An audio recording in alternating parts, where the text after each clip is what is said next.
So we're down here doing upper body overhead press, and my shoulder, chest, neck has been so tight for a couple of weeks. So I really got to start working on mobility. But anyway, I'm about to do pull-ups. So I just did one set, did a set of 10, and like on the stretch, my shoulder is just killing me. So listen, guys, sometimes you kind of have to move away from whatever you wrote or whatever your plan is so that you don't get injured, right? You got to be intuitive sometimes. Sometimes you got to push through and not be a little bitch. But other times, you have to know the difference between the pain of training hard and the pain of I'm about to tear my shoulder, like this is going to be injurious. So instead of just doing my normal pull-ups and fighting through it just because the shoulder is like bugging me, I'm just going to throw a band on there and I'm just going to raise the reps a little bit, squeeze a little bit harder. I'm still going to get the work that I want in my back and my forearms, but I'm not going to risk my shoulder. You know what I'm saying? So let's get into it. Yeah, just wanted to throw that out there. Sometimes you got to change up your plan a little bit. It could be because you're about to get injured. It could be because you're so bored and you need something fresh. There's many reasons to change stuff up.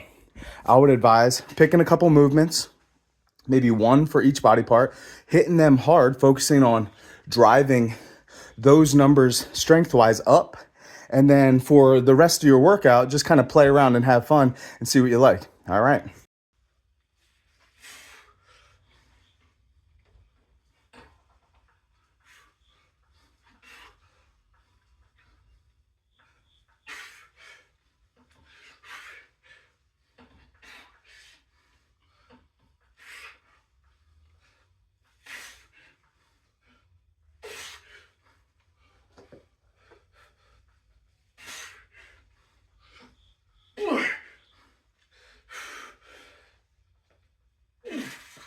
Ah, 45-degree incline. We got 73-pound dumbbells here. I'm gonna try to bang out like a nice set of 10 to 12. Depending on how easy this feels, we might jack it up to the 83s. I took some time away from dumbbells. I was doing more of the machine presses. But yeah, every couple of weeks I'll try to change it up because it's like you get used to doing the same workouts, and once you change it up, you're like, damn, my chest is sore again. So it just is like a new stimulus, even though you've done before. You move away from it and then you come back. A lot of times you'll get new stimulus and you might be stronger. So not that it matters. Do whatever you want. Also, those mad spotter hooks for the dumbbells, bro, that makes it so much harder to do dumbbell presses. Like, maybe I'm using them wrong, but like I couldn't even like unrack shit. Like somehow it's easier for me to just flip these dumbbells up than to try to like unrack. I don't know. It's just bizarre. Everyone is like really hyping them up. So I was like, oh yeah, this is awesome. This is going to be great. And yeah, dude, I used them one day and I was like, okay, well, these don't work that great. Anyway, let's hit this set, 10 to 12. Here we go, 3, 2, 1.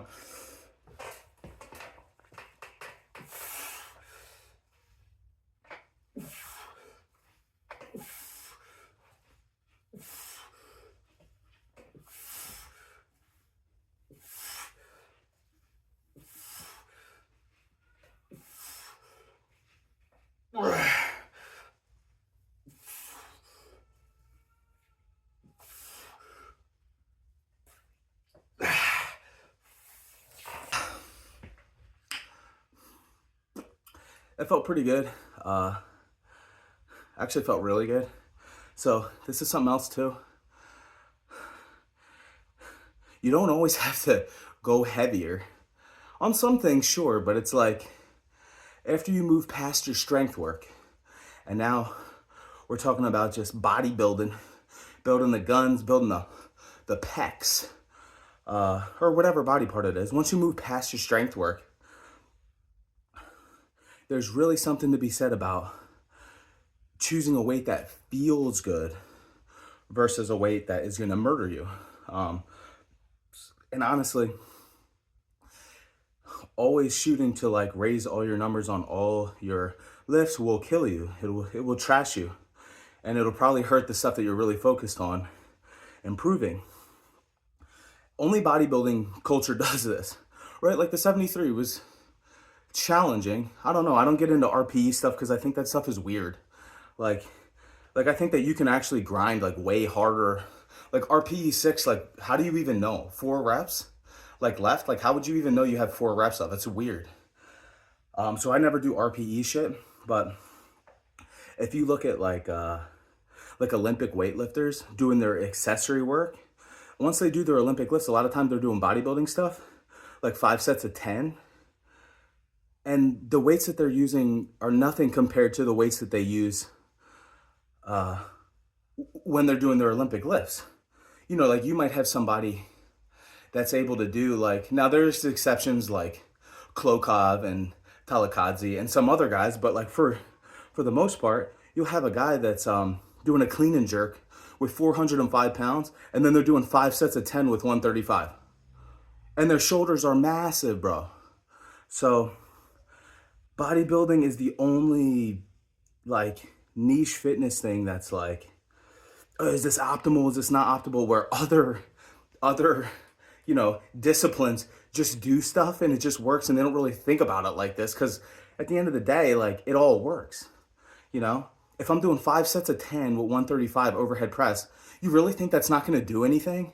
I mean, granted, if I could do 315 for a set of 10, sure. But like if my max on overhead press is 225 or 200 or 185, you're doing sets with 135, you're doing sets with 95, it's gonna work.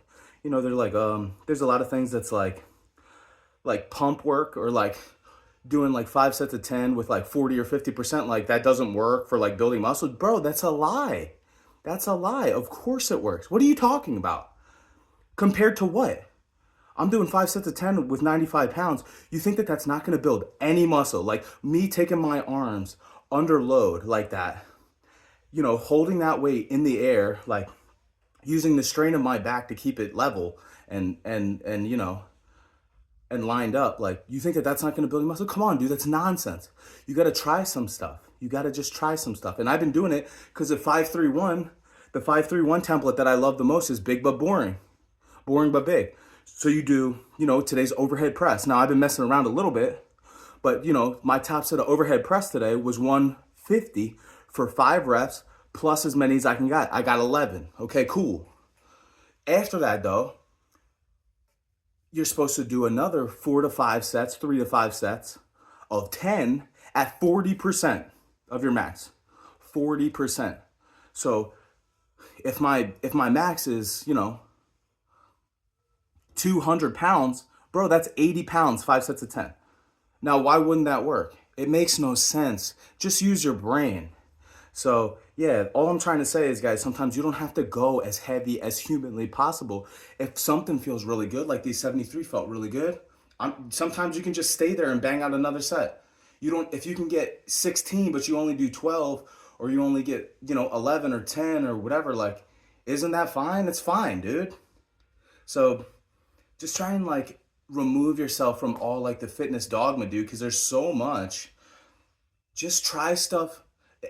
Like to me, in my experience, there's science and then there's like real world application that's often called like bro science, but I trust anecdotal evidence, bro, because that's the stuff that actually works for humans. Like that's the stuff that works for real people. Like anecdotally, I know what feels good and what works for me and what doesn't. I don't have to consult some study that, like, honestly, bro, I can probably barely read to try to give me direction. That's just nonsense. Just try stuff, dude. That's the whole point of bodybuilding. It's supposed to be fun. You try stuff, what works, what doesn't work. You see what works. You have fun, and you get better. That's it. That's it. All right, I'm done with my rant. Let's get back to working out.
Oh, fuck.